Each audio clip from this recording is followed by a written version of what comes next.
like I said, I was going over the balance sheet and stuff like that, see, because I really don't know. You know what I'm saying? I'm lost, so that's why I looked out for reached out for a local Rich Dad Poor Dad club in the area in New York area.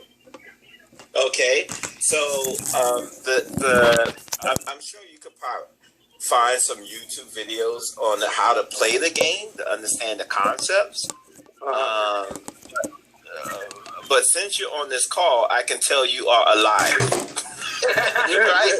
You ain't dead.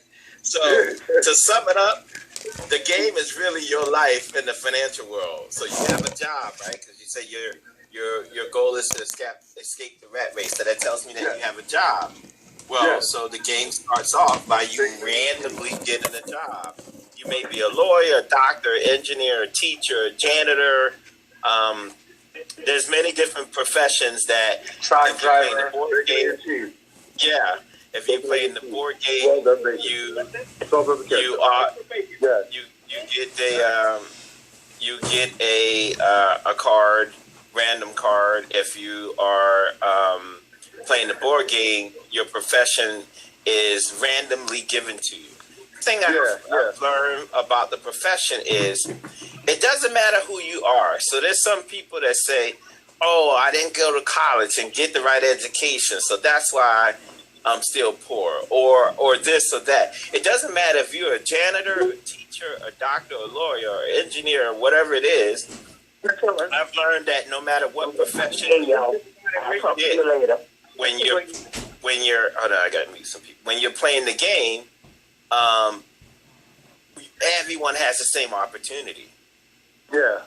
And actually, I've noticed that when I'm a janitor, I rock it.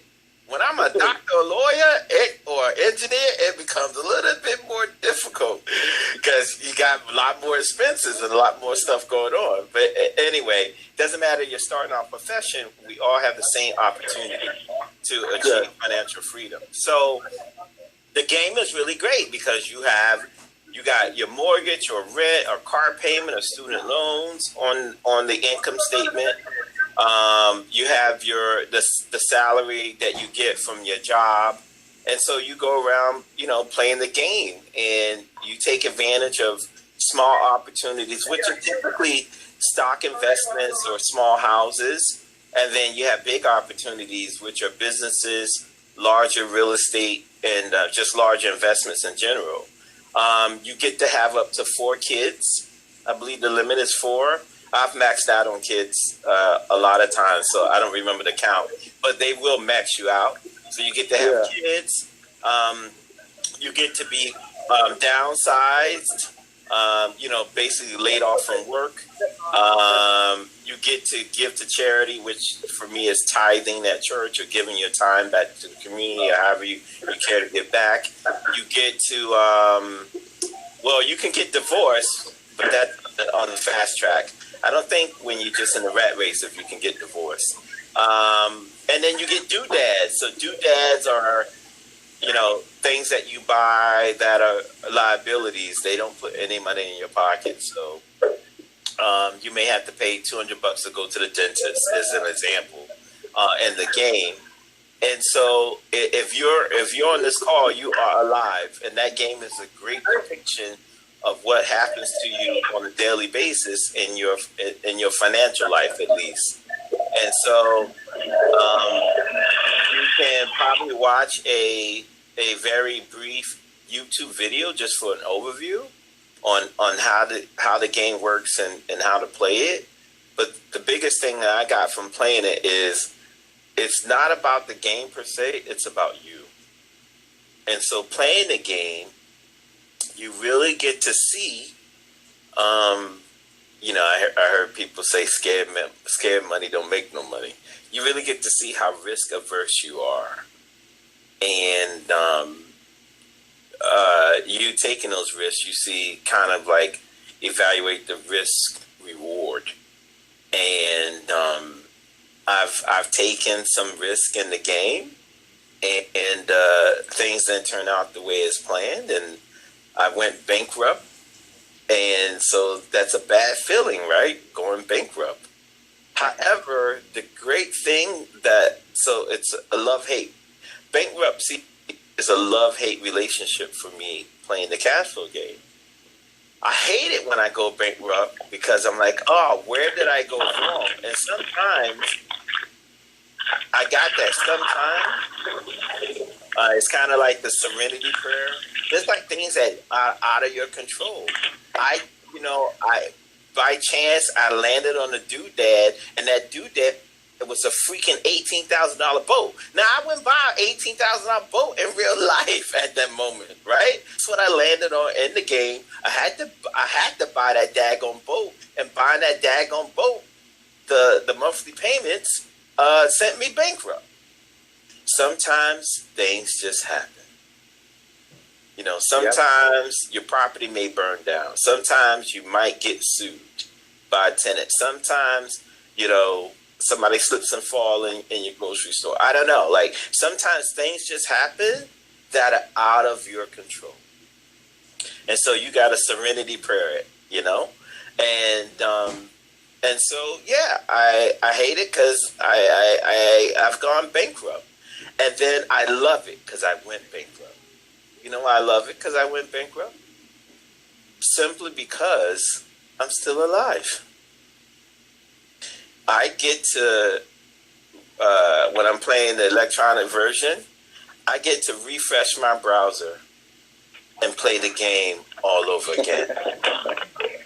And as long as God keeps the breath in my body, I get the chance to do it all over again. And so then you think about all the people, it's so funny. I was having this discussion with, maybe it was on I don't know which call I was on, but I was like, you know what?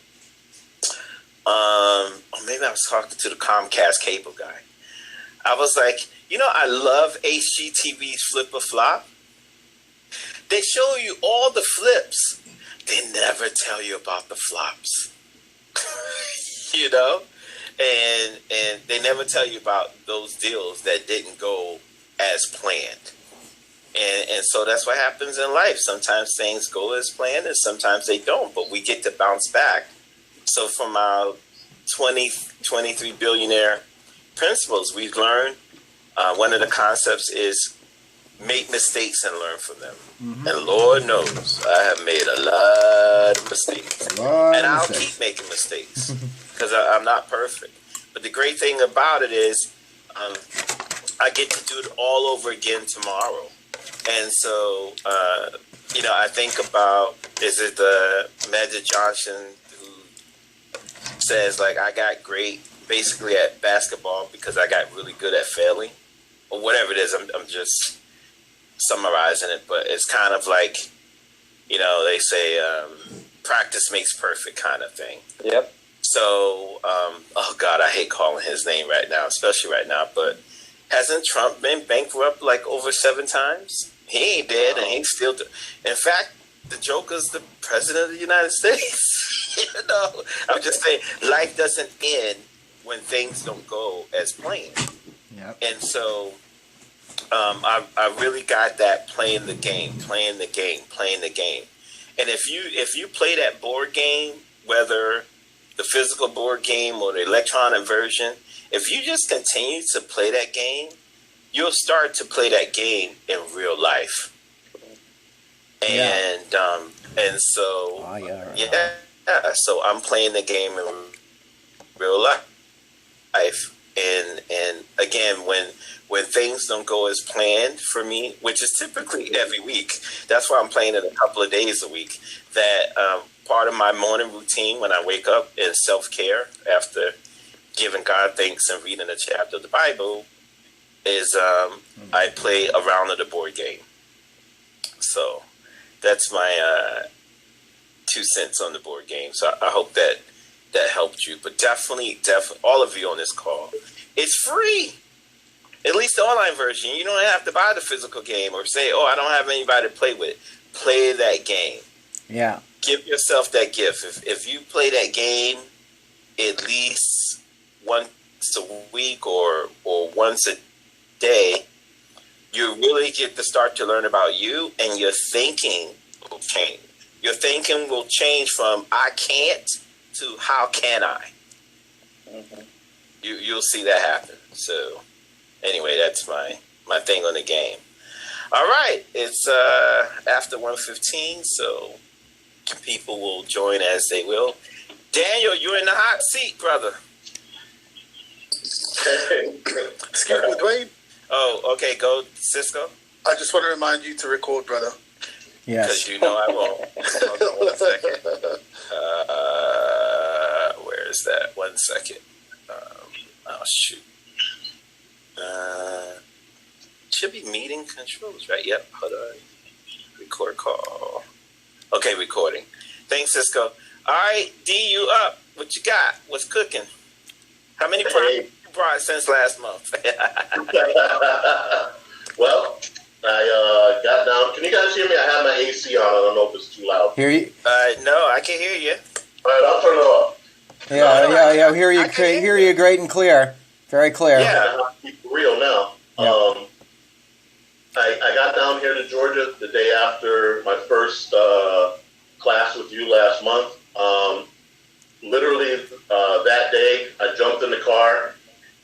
Couldn't find a bat to take with me, so I took my father's cane, and I went down to some of the spots in the hood down here in Augusta, areas that I think are on the come up, and I walked around, started taking pictures. Unfortunately, a lot of the properties, hang on 1 second.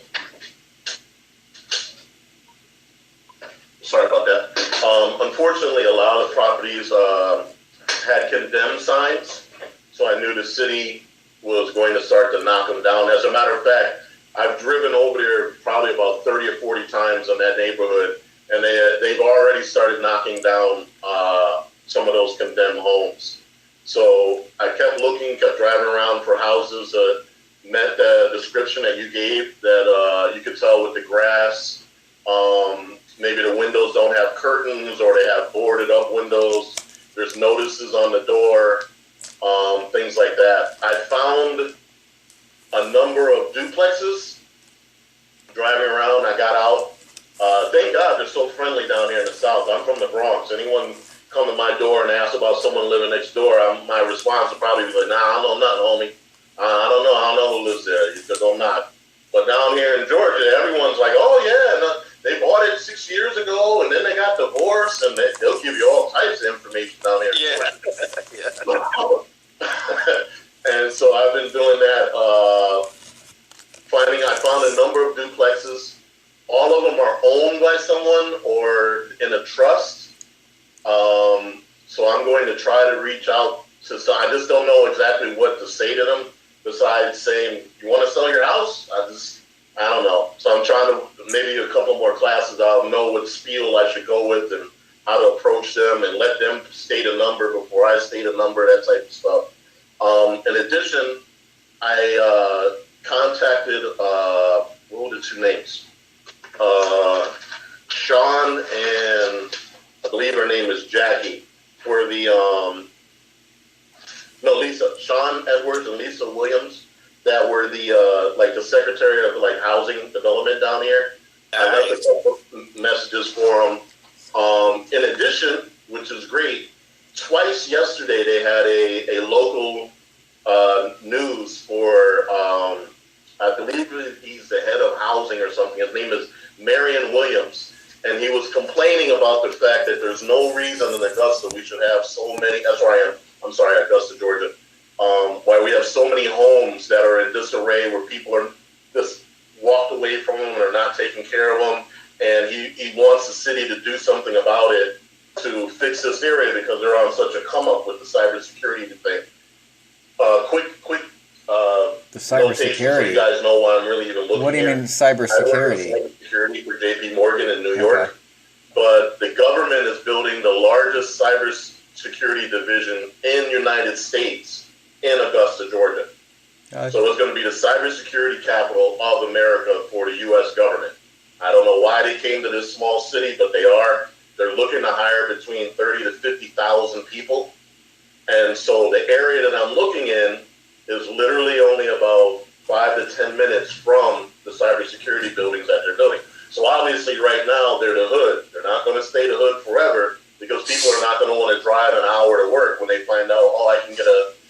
house over here, or the same way they did Harlem, same thing they're doing in Newark, New Jersey. So I'm looking in those areas now to purchase. So in 5 years, instead of me having to walk around with a bat, I'm walking down the street with a poodle, you know, and there's a tea shop and yoga shops and stuff. So that's where I'm at right now. I'm going to try and reach, his name is Marion Williams. I'm going to try to reach out to him on Monday. I saw him on the news twice yesterday talking about it to see what type of low income, the low interest deals and that the community development that you were telling me about, the fund that they have for the federal, for them to upgrade it. Now, the other thing that I noticed, which I'm really excited about, and I hope I'm not taking too long, is... We got until 4 p.m. 3:59 actually, so let's go. Please forgive me. I know y'all are here to listen to Dwayne. But one thing I'm really excited about, and I actually did what you said, Dwayne.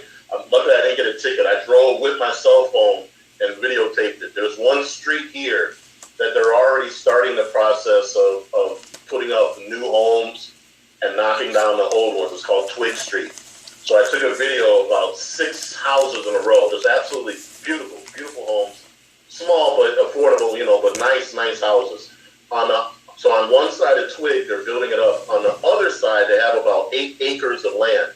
And they have signs saying that this is going to be in development, that they're going to build one-family homes there. And it's the same, the picture of the homes are the same as the one on the other side of the street. Well,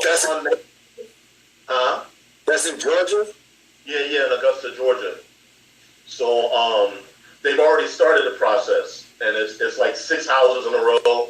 And then you have like 4 houses that are either distressed or condemned that are sitting there. But that's one side of the street. On the other side of the street, it's like 8 acres of just flat land. There's nothing there. But they got signs saying we're going to build 1-bedroom homes, and they have pictures of the homes, the same thing across the street. But they own that it's only going up to one point. At the very corner of it is like 3 distressed houses. And I'm like, well, wait a minute. If they're built on this side and they're going to build on this side, what are you going to do with the 3 houses here that look like they're ready to be knocked down or be sold? So I'm trying to find out the information on those homes so I can purchase them and then see if the city will help to renovate them and upgrade the houses. But I did a video of it, just like you said, Dwayne. It's luckily I didn't crash or kill nobody, but I'm pretty excited in that area. Georgia is up and coming. Yeah, Atlanta's been up and coming forever. Savannah's forever, but Augusta didn't really have nothing going on until a year and a half ago when they announced that they're going to put the cyber center there. All they had really was the Masters. If anyone plays golf, they just have the Masters every year, and it's the hometown of James Brown. But once they announced they're going to put the cyber center there, and they're going to look to hire between 30 to 50,000 people, as you can imagine, real estate prices started to soar, and building homes and communities out that were in the sticks and woods are building. But again, I look at it like this. I'm from the Bronx. 20 years ago, nobody wanted to live in Harlem, right? Now, you can't get to Harlem. Yeah. Now, then I lived in Newark, New Jersey for 4 years. In my opinion, Newark is Harlem 15 years ago. You're in the hood, it's bad, but got these beautiful 2 and 3 family homes. And if you know Newark, you jump on a train, you're in downtown Manhattan in 15 minutes. So eventually, Newark is going to be the next Harlem. So when I'm looking at Augusta, I'm looking at areas, they're building this huge, humongous cyber center down here that they're going to need 30 to 50,000 people. Eventually, people are going to get tired of driving 45 minutes to work. And if you can find some of those nice houses like I videotaped, and you can buy them and you're only 5 minutes from the job, I think it's a win-win. All right, Dwayne, I'm sorry if that's enough. Oh, no. This is perfect. So I want to start off by first saying, man, I'm proud of you. Yeah. We're proud of you. Proud of you, too. Yeah.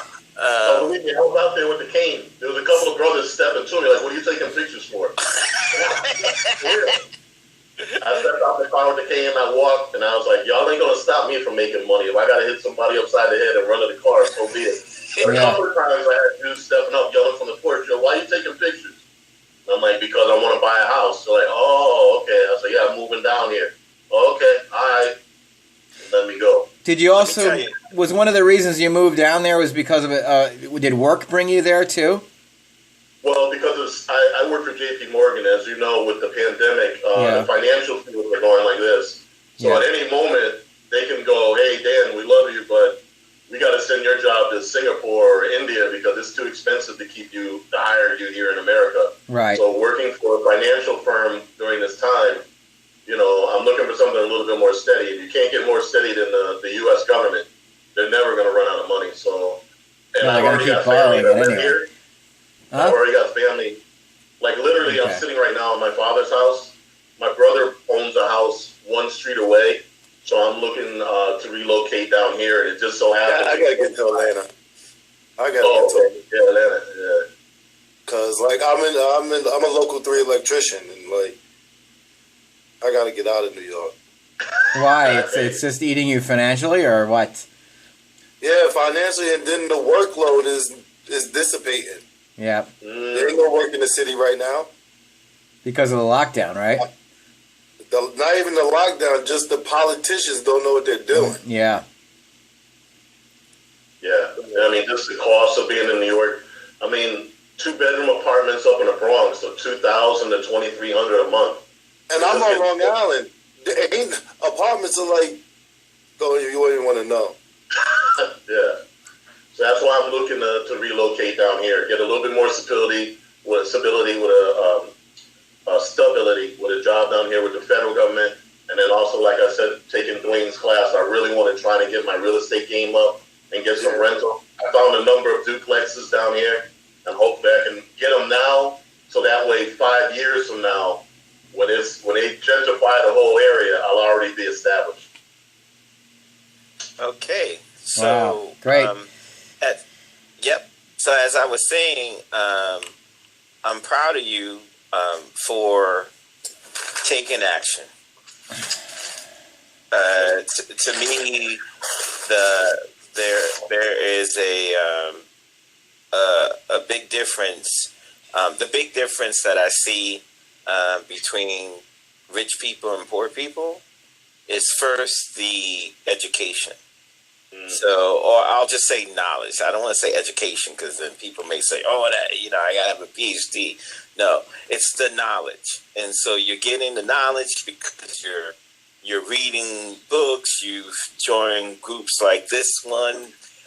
You're out speaking to people in your local marketplace where you want to invest, and so you're getting knowledge, and knowledge is power. Yeah. So that's the first distinction that I want to acknowledge you for, is to get in the knowledge and continue to be hungry and thirsty for the knowledge. The second thing I want to acknowledge you for is that you're taking action. And, whether you think it's a big step or a small step, taking steps is much different than other people on this call who will just attend every month and not do a daggone thing.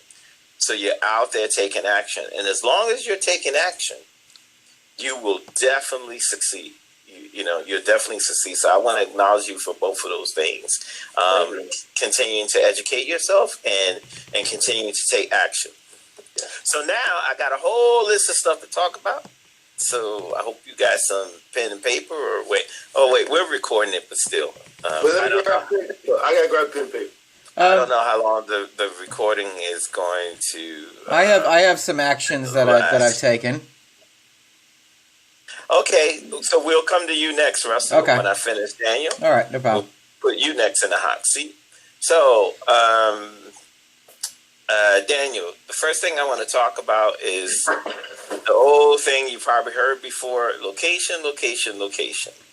So you've now chosen Augusta, Georgia for your market, and you've chosen Augusta, Georgia because of I'm hoping the deal's been inked, because the thing about announcements are they're announcements of something supposed to come. Like one time we took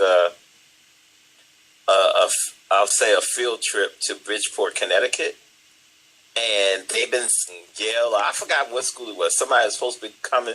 They've been supposed to have been coming for 10 years, and they haven't come yet. So I just want to ask you this: has the cybersecurity deal been inked? Like, has there been some groundbreaking, or at least the government has signed, like basically I'm trying to say there's no change in their mind at the moment. Like They've already it's built in buildings. process.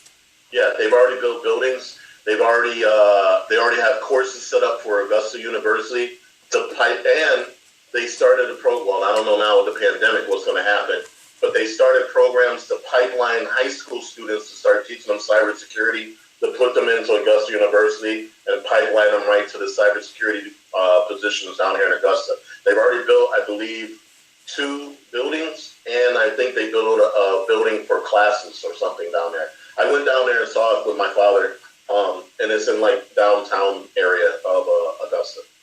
Great. Okay, and so they're looking to hire 30,000 plus people.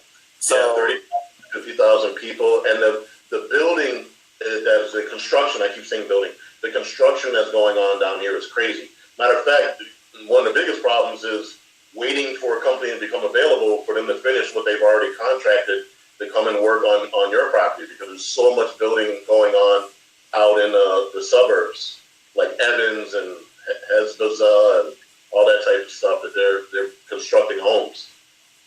got it.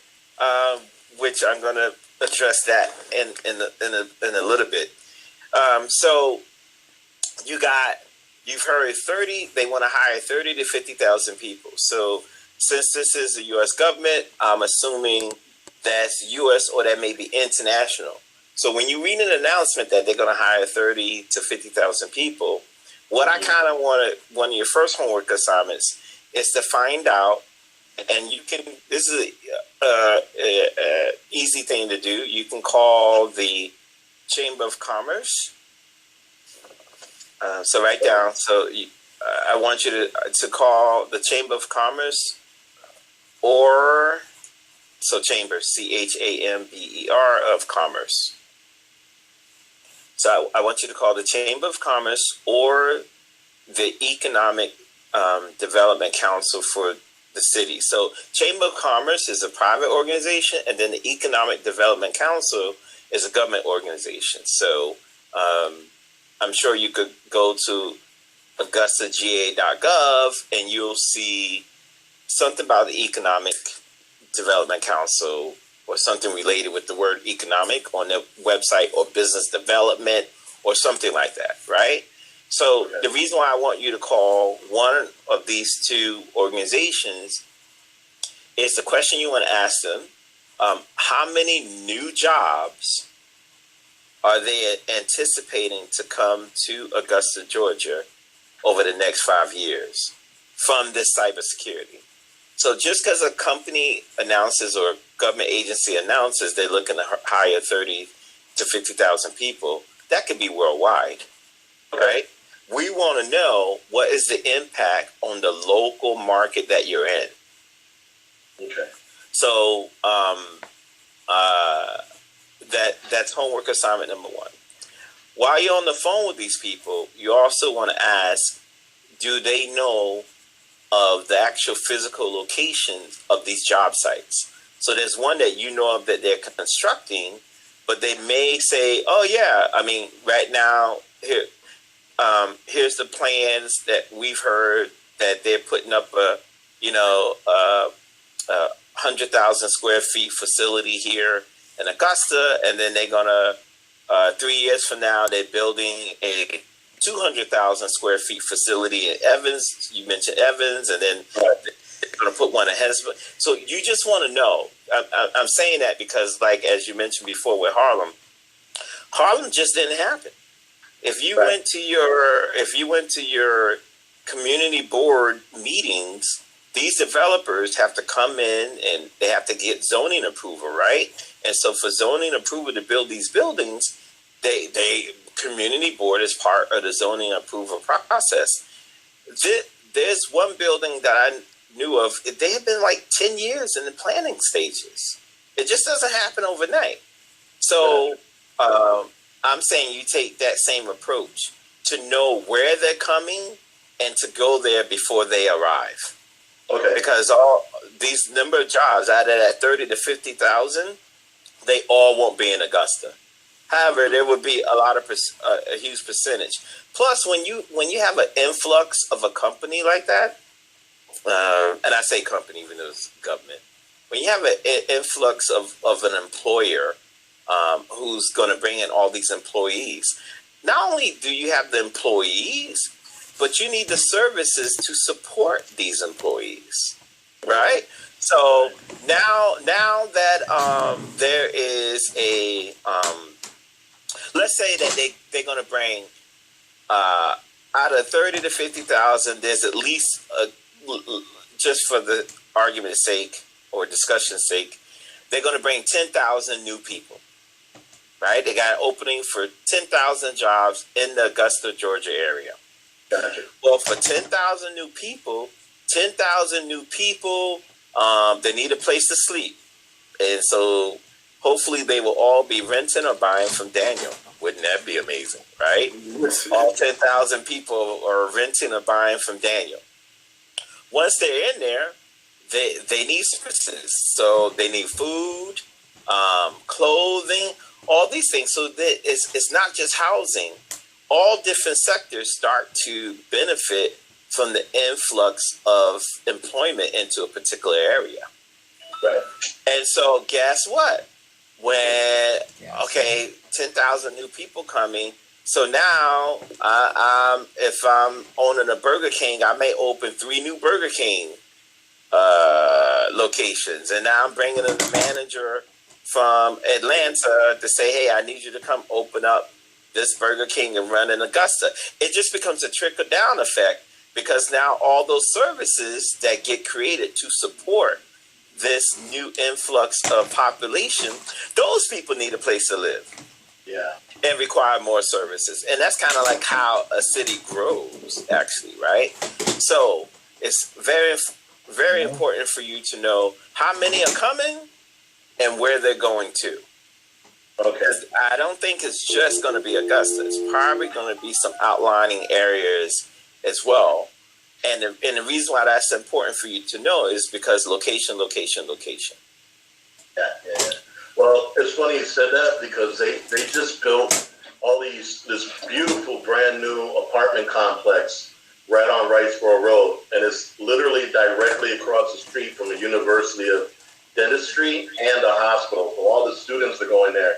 And as I was driving down there last week, I was looking at it. Beautiful.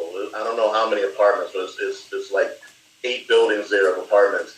And directly across the street is all this land available for sale. And I thought, man, if somebody had money, why wouldn't they purchase this and put a 7-Eleven here? Because all those people that are there attending school, they've got to have somewhere where they can run in and get a soda or a sandwich or something in the middle of the night because the apartment complex doesn't have a store. I walked through there, and literally across the street is about 3 parcels of land. And I was like, man, how great would it be if someone bought this and put a 7-Eleven? They would be making a killing. You got built-in customers directly across the street. Oh man, that's on my list to talk to you about. So I'll just jump to that now, right? So the reason why I wanted you to have this conversation about the location of where these facilities are coming is that I want you to get those addresses. And in fact, you may be able to Google. If they've already started development, I'm sure there's some type of government office already there that you may be able to find and ask these same questions to where their job sites be. Because I would then, if I was you, take those addresses and let's go maybe a 5-mile radius around those addresses. So, give me one example. You said you already see construction of one job site, correct? For which one, the apartments or the homes? No, I mean, the cybersecurity. I don't know the address. I know it's in downtown. I'm not quite sure. Probably I could Google it. Okay, well, Gus ain't that big, right? So, okay, it's in downtown, right? Yeah. So let's say you go a 5-mile radius around the center of downtown. And what I'm suggesting you do is that it's going to be a lot of research on your part. Or maybe not. Oh, I'm just thinking. Let's try this. So, what if you went to a zip code map or Google Maps? Augusta can't be that big, though, right? I got the address. You got the address, right?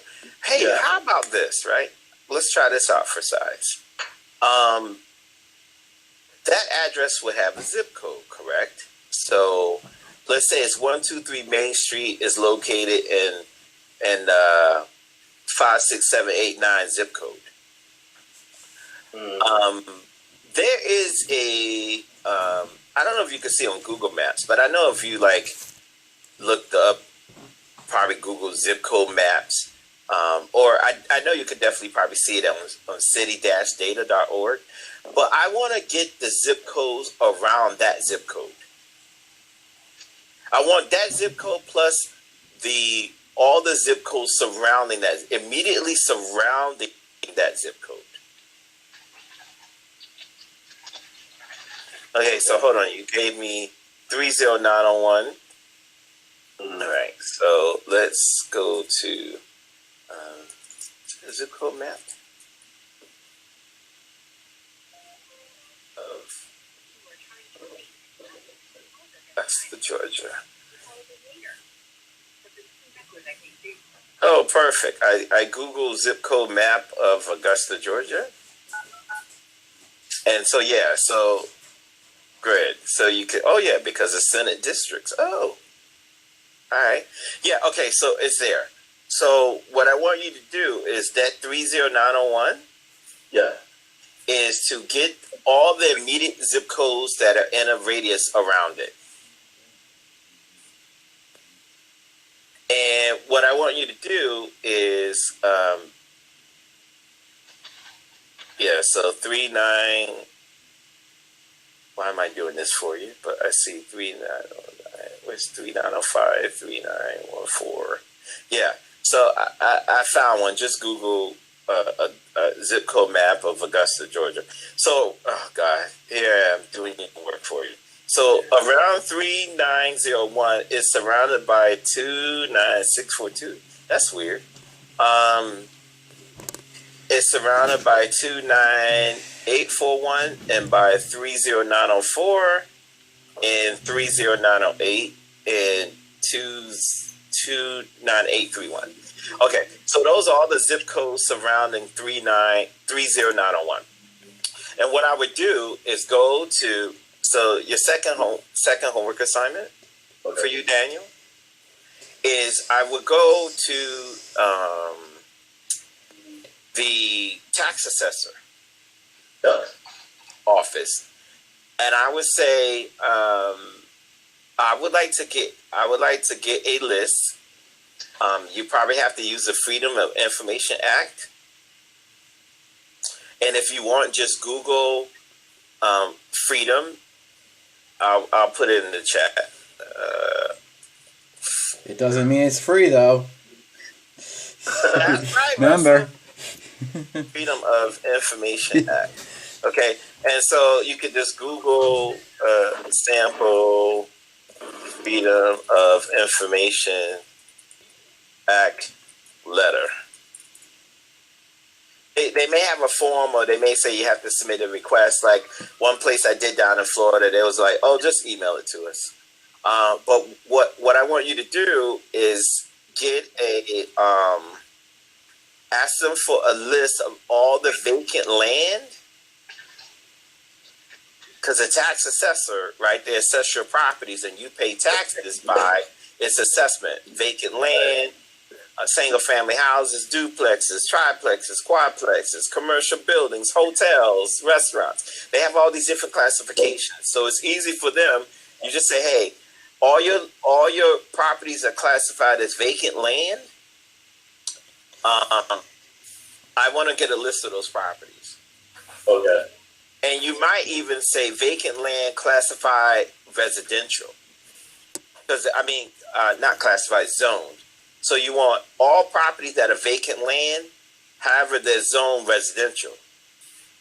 You don't want properties that are zone commercial. I mean, land that's zone commercial. So that means that they're in a residential zone.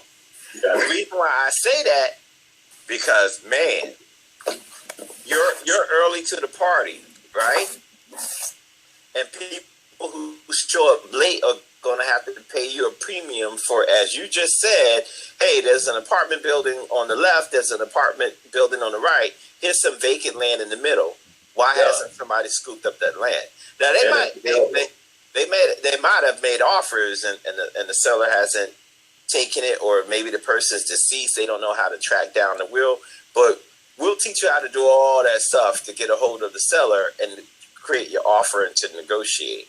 Well, actually, it's owned by the Land Bank Authority. I already looked it up. All three plots are available for sale. Oh, come on now. I told you I wasn't playing, man. I'm trying to build this generational wealth. Yeah. So I would look into Trying to be right there with you. We get to Georgia, like we need to team up because, like, I need to follow you. So It'll be the blind reading the blind. I'm following Dwayne. What I'm trying to get to is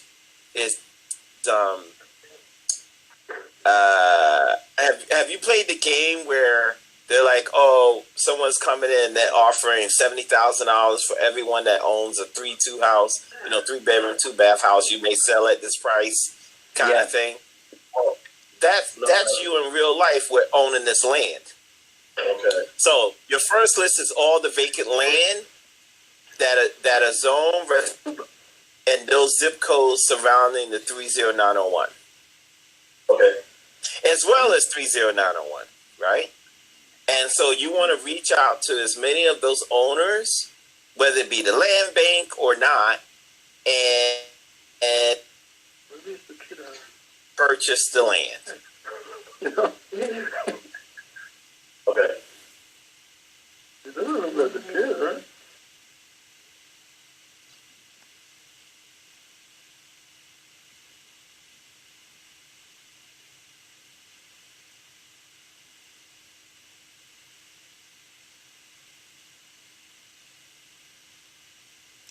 I'm not hearing anything. Me either. I'm not here. Hello? Oh, shoot. I'm sorry. Sorry. I muted myself. Sorry.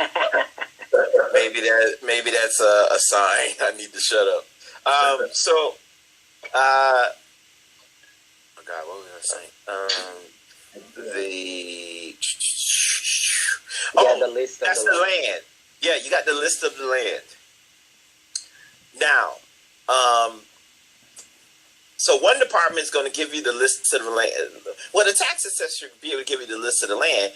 But the third piece of homework is while you're talking to the tax assessor, you want to get all the tax delinquent properties, whether it be vacant land or a house, all tax delinquent properties zoned residential in those zip codes, those 5 zip codes. I think it was 5 or 6. I don't know how many of the zip codes that are surrounding 30901. But you want all those delinquent properties. Either they're going to be coming up for tax auction or they already have been tax auctioned off. Okay. Okay? And so you want to contact those owners as well.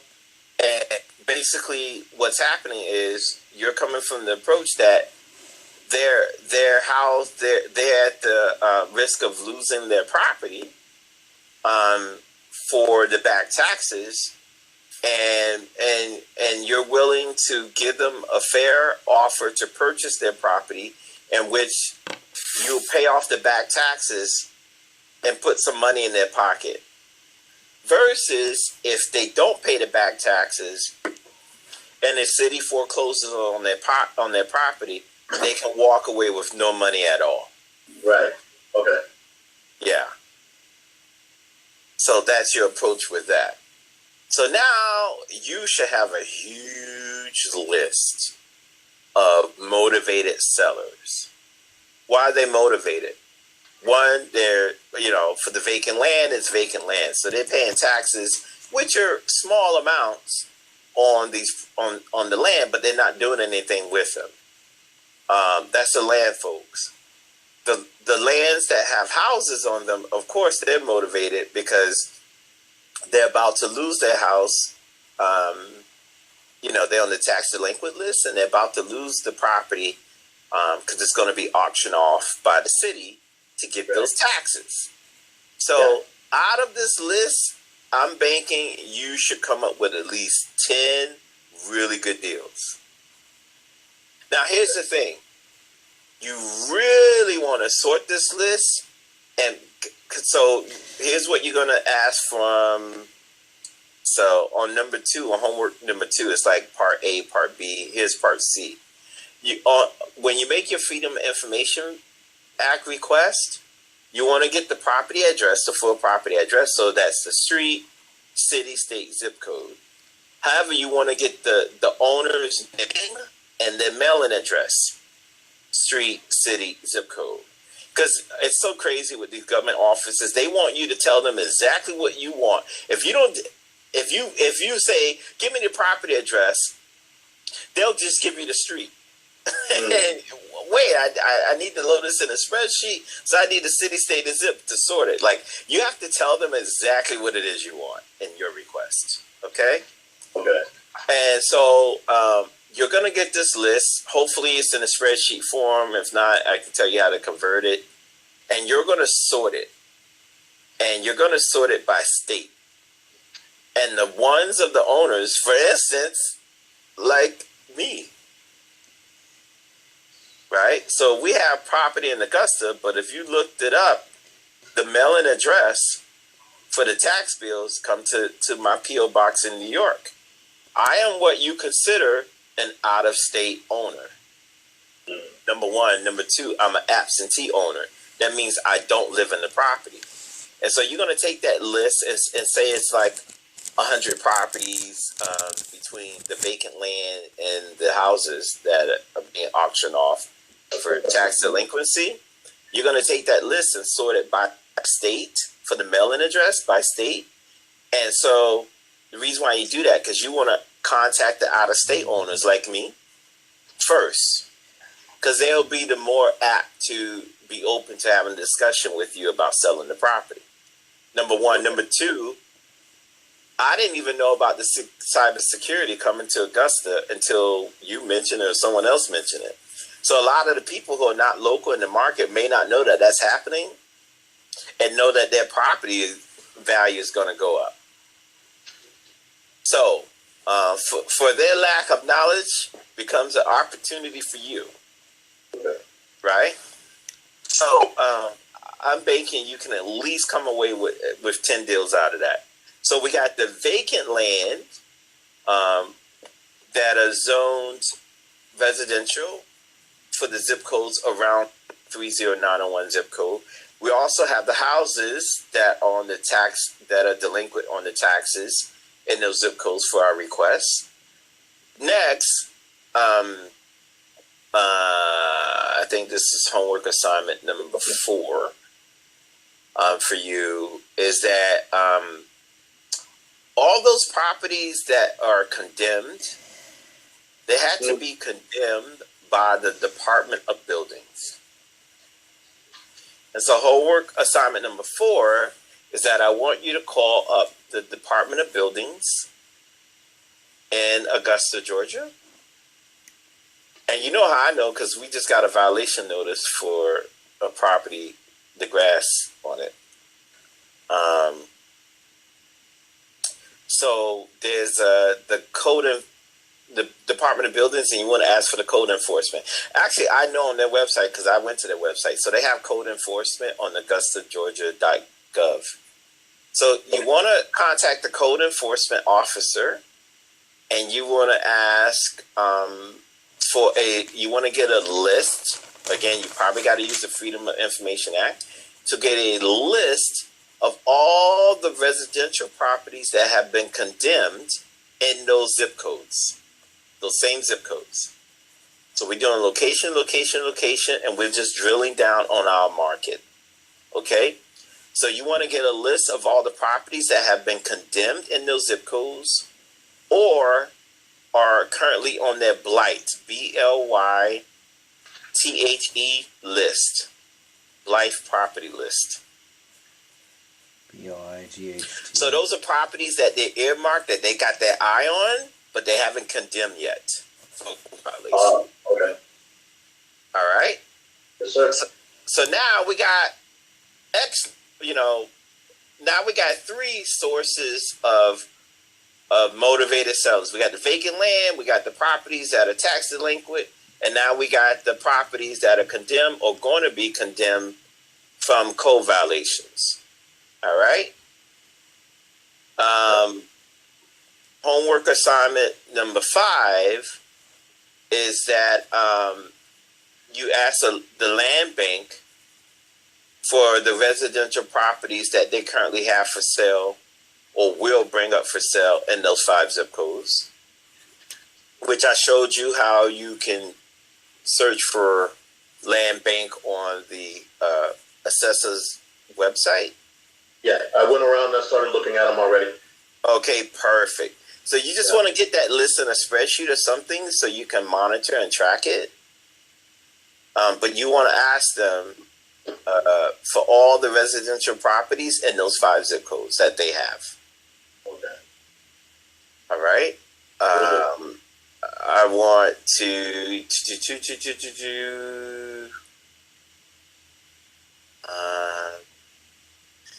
homework assignment number 6 is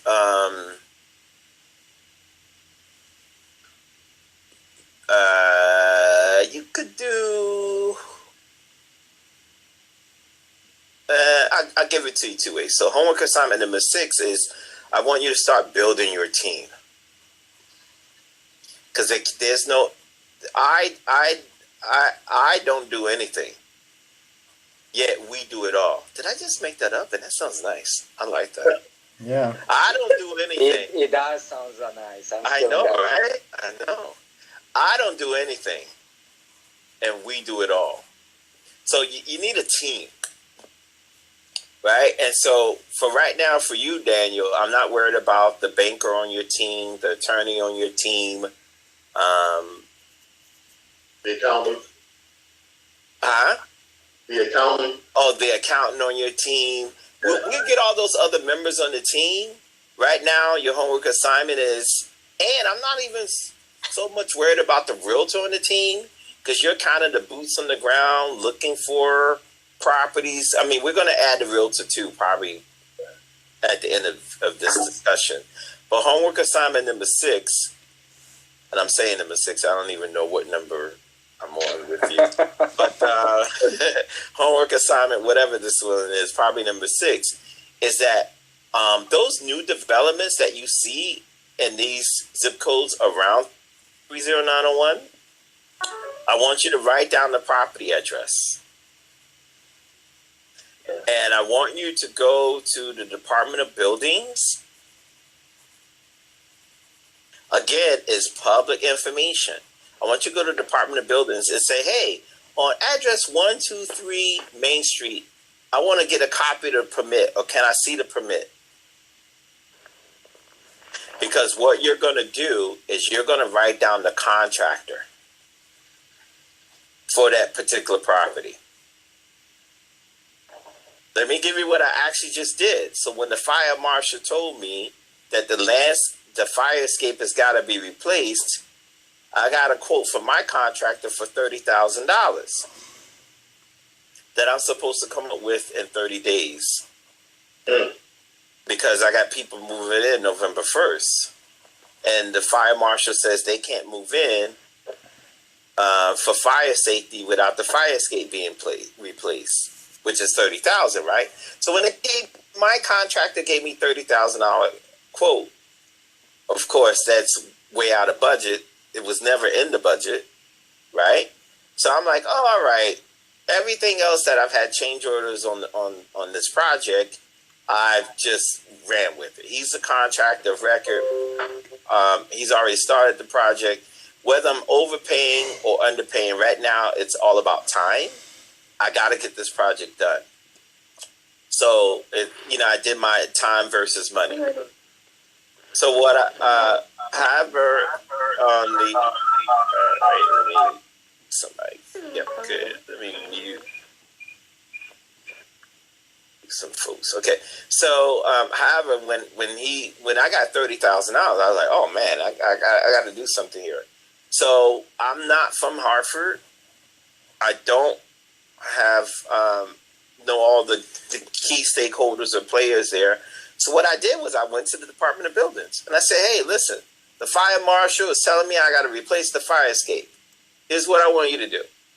I want you to go and look up and tell me, within the past few months, people that have taken out permits to do the fire escape. And so they came back and gave me one guy. He didn't even charge me for it. Gave me a copy of the permit, and I called the contractor, and he came over that day and looked at the job and said, "Oh man, this is going to be a big job." And he actually ended up texting me the next day saying he can't handle it right now, and I appreciated that honesty. Just from the number of jobs that he had. If we have time later, I'm going to tell you a little sidebar thing, business idea about that. But anyway, what I did learn from that conversation, he was like, listen, I'm going to tell you right now, this is a big job and it's going to be expensive. And he said the reason why is because of COVID. Oh, yeah. So you have to have pressure treated wood. And I don't remember the measurement, but he said, I used to pay $30 for X, whatever that measurement is. I don't know, yard, square feet, I don't remember.